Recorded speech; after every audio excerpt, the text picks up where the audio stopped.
I never thought a wedding toast could end a marriage before it even reached the dance floor. My wife and I had barely finished our appetizers when I looked over and saw her hand go still around her wine glass. She wasn't looking at the bride.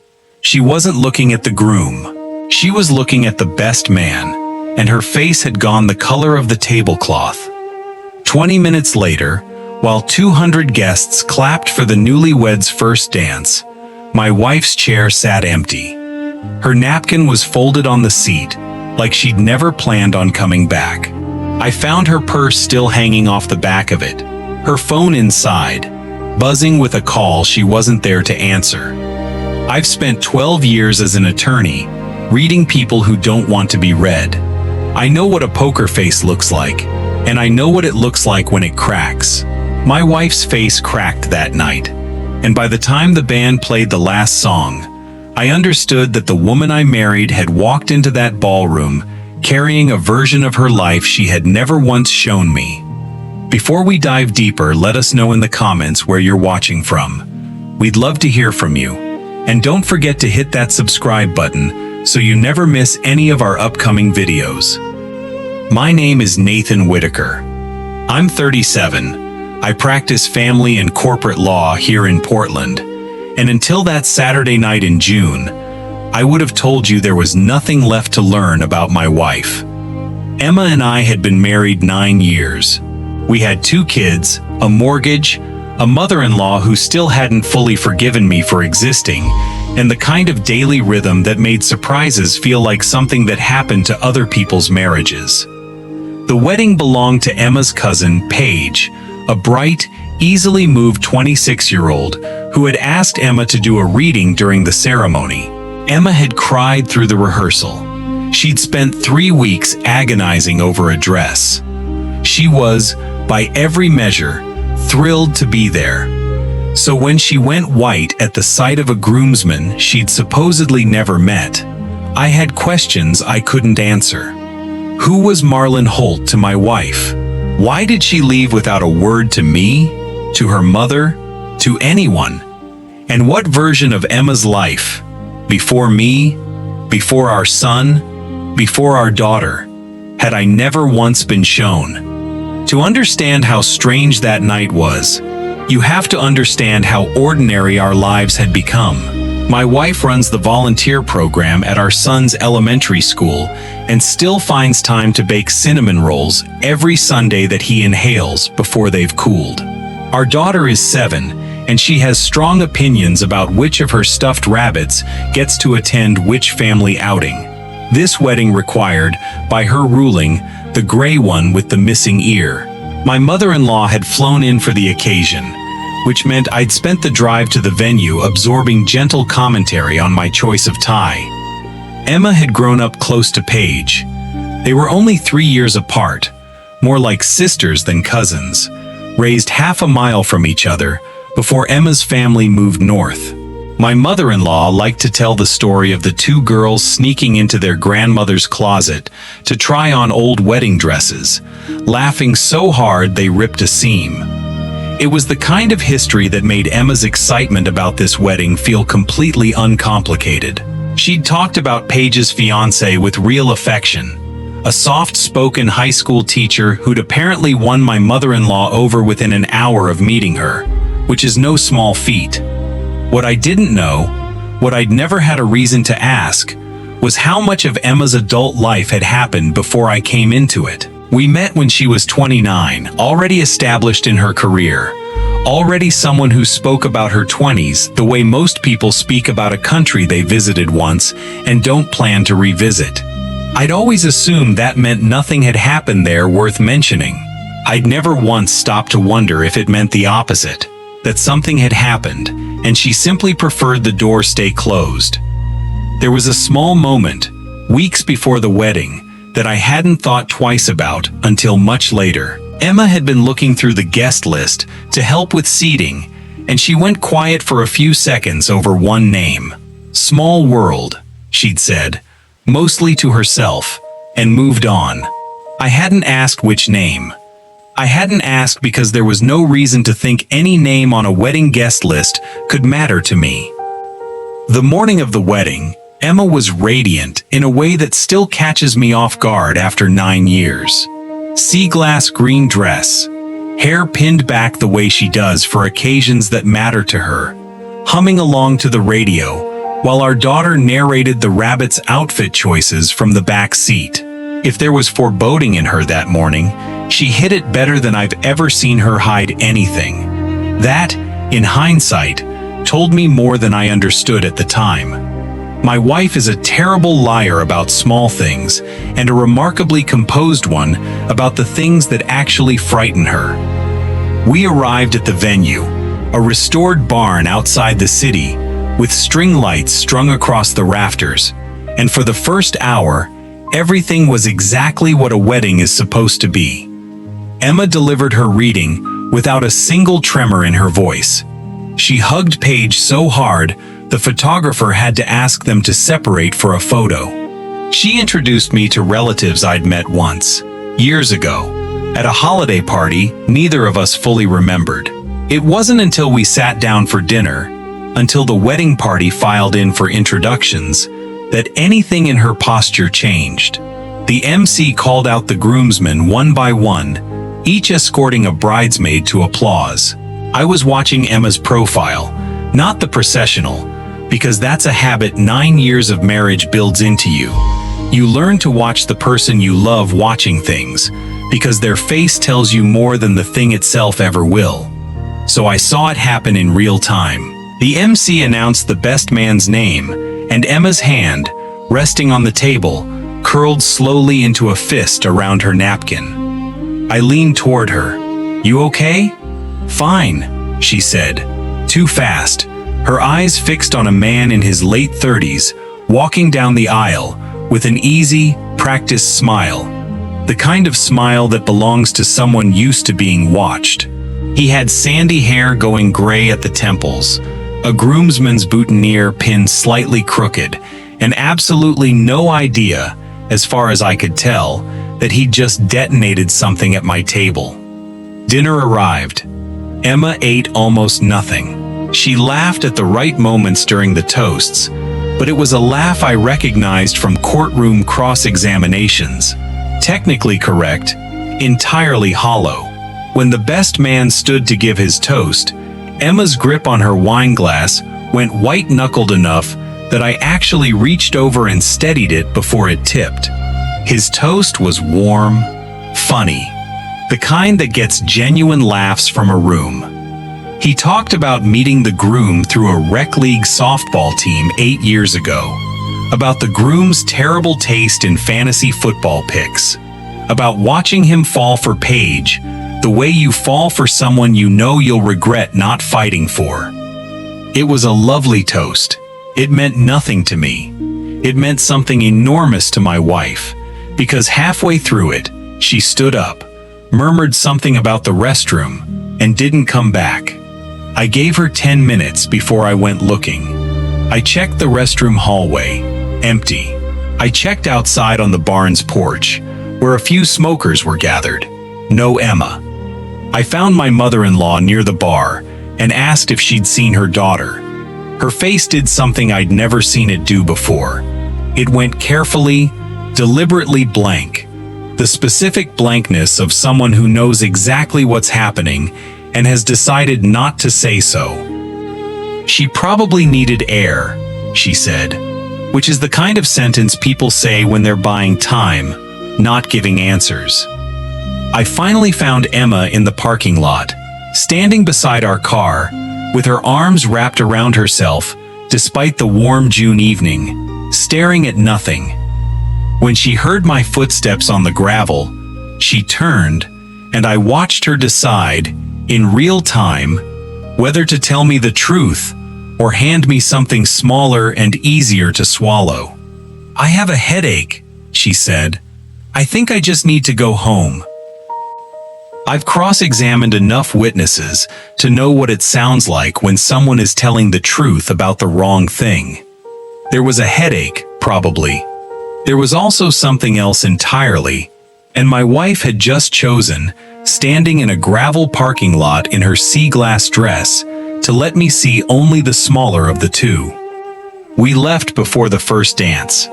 My mother-in-law stayed behind with our kids, who'd been having the time of their lives at the kids' table, and who I didn't have the heart to pull away from cake and a DJ playing songs they could dance badly to. Emma was silent for the first 15 minutes of the drive home, staring out the window at the dark tree line along the highway, and I let the silence sit because I've learned, in 9 years, that pushing Emma before she's ready only teaches her to build the wall higher. "You're not going to ask?" she finally said, somewhere around the county line. "I'm asking now," I said. "Who is he?" She didn't answer right away. When she did, her voice had the careful, rehearsed quality of someone reciting a sentence she'd practiced saying for years without ever expecting to actually say it.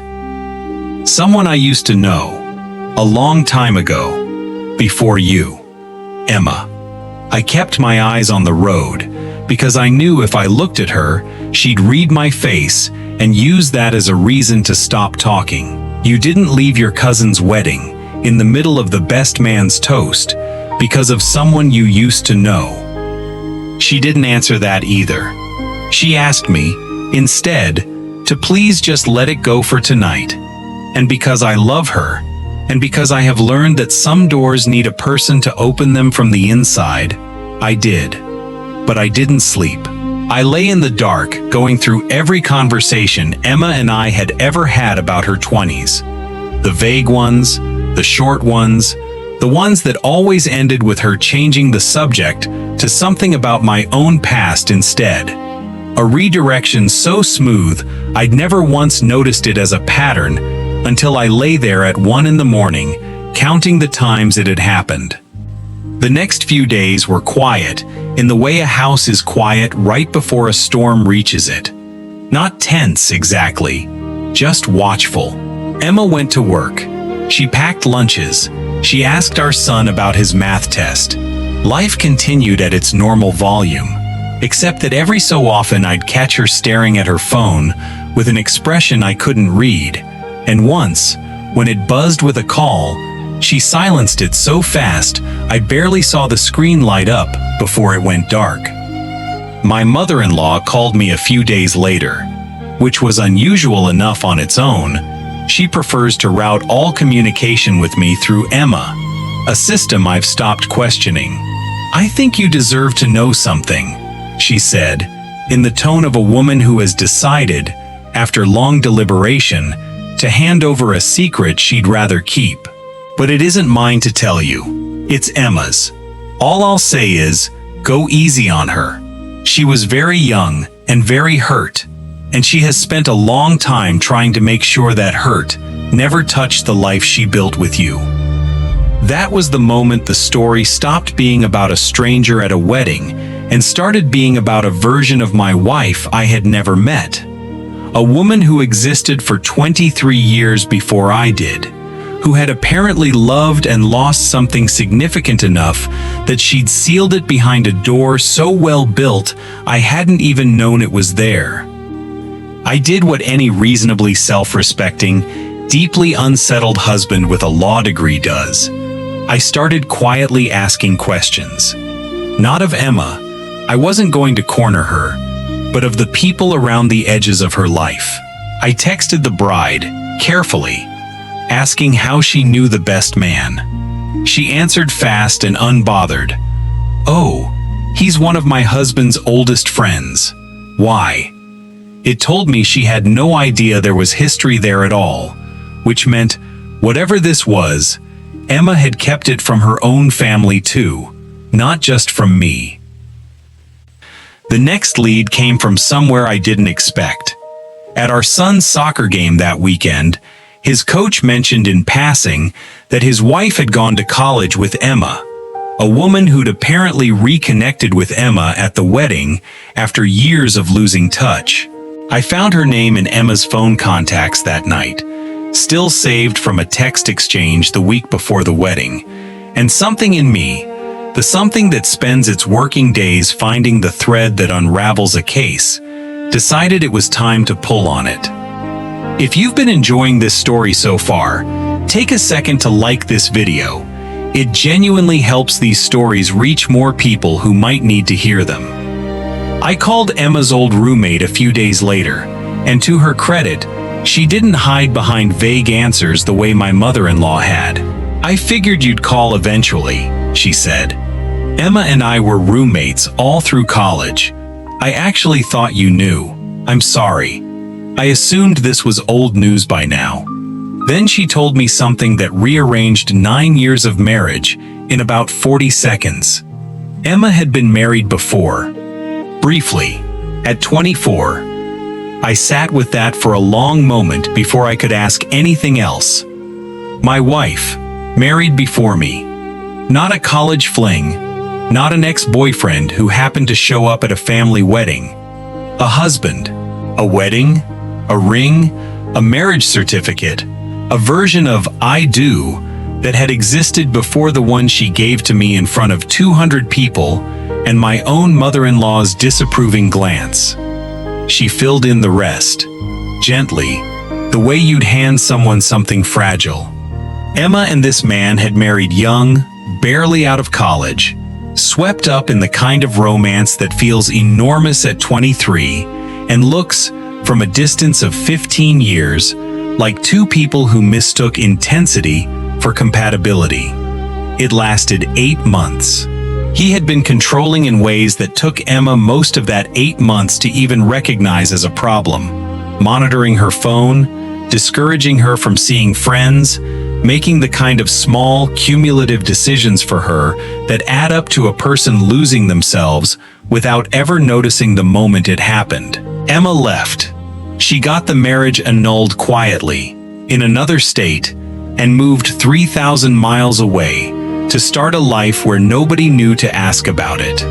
She was ashamed, her old roommate told me, not of leaving him, of marrying him in the first place, of not seeing it sooner. She told me once that she'd rather people think she'd simply never been serious about anyone before you than know she'd once let someone shrink her down that small. I understood, hearing that, exactly why Emma had never told me. It wasn't a lie built to deceive me. It was a wall built to protect the version of herself she'd worked so hard to become. A woman who trusted her own judgment again, who married a man the second time on her own terms, at her own pace, with her eyes wide open. I went home that night with more compassion than anger, though the anger was there too, quieter than I expected. Not anger that she'd been married before. People have pasts, and I'd never once believed mine started the day we met. The anger was smaller and more specific. 9 years, and she'd never trusted me with the one thing that clearly still had teeth. I'd built a life with a woman who was still, in some private room I didn't have a key to, 24 years old and ashamed. I found Emma in the kitchen when I got home, drying a mug that was already dry, the particular busy work of someone who needs her hands occupied, so her mind has somewhere else to go.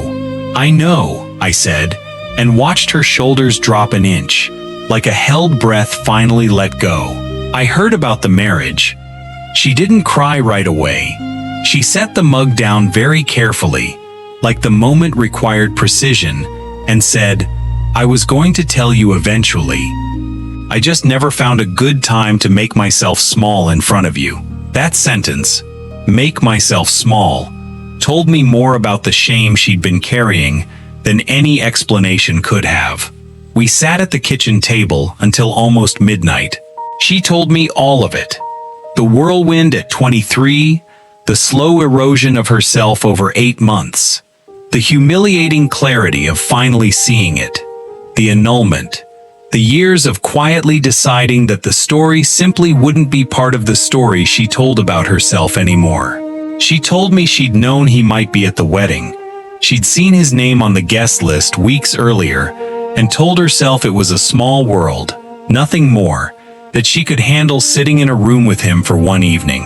She hadn't accounted for what it would feel like to watch him stand up in front of 200 people and be charming, easy, beloved.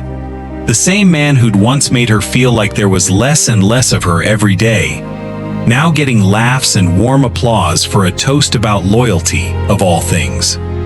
The final piece came together a few days later, and it wasn't a discovery so much as an accident. I was helping Emma clear out a closet to make room for our daughter's outgrown clothes, and a shoebox slid off the top shelf, spilling old photographs across the floor. Most were unremarkable: college graduation, a spring break trip, a 23rd birthday. But one photo stopped me.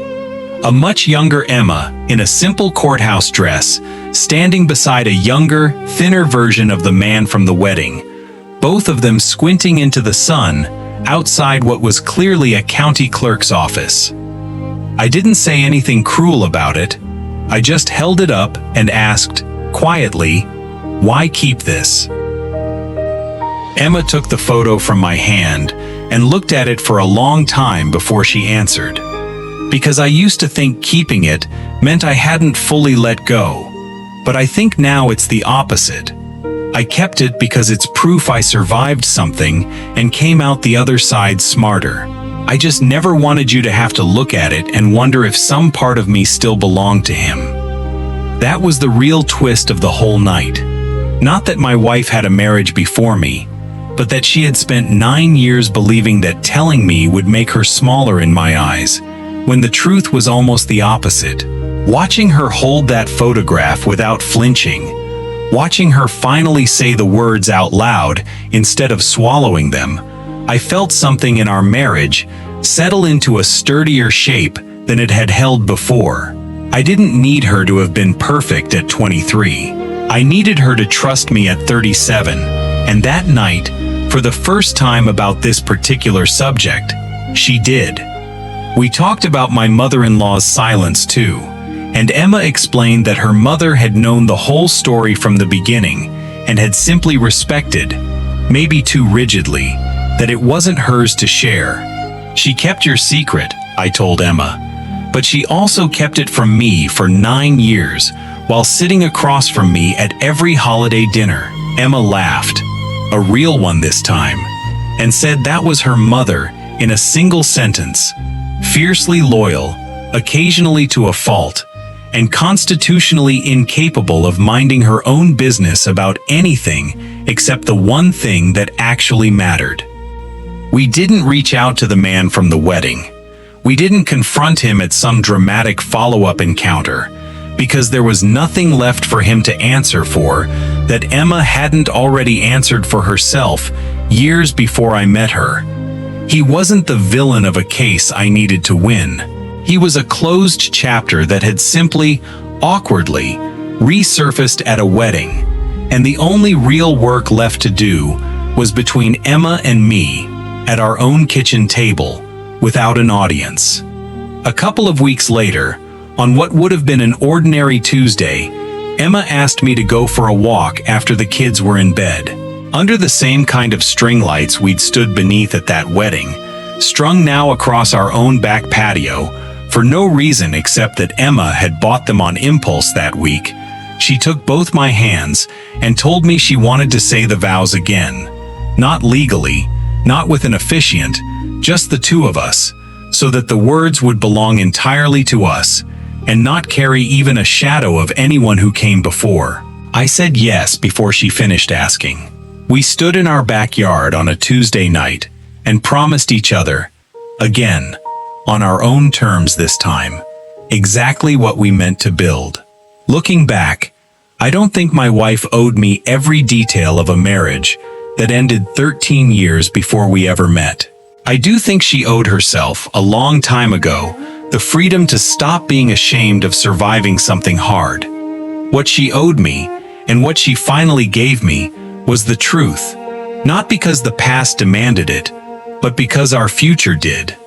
If you've made it this far, I'd genuinely love to know what you think.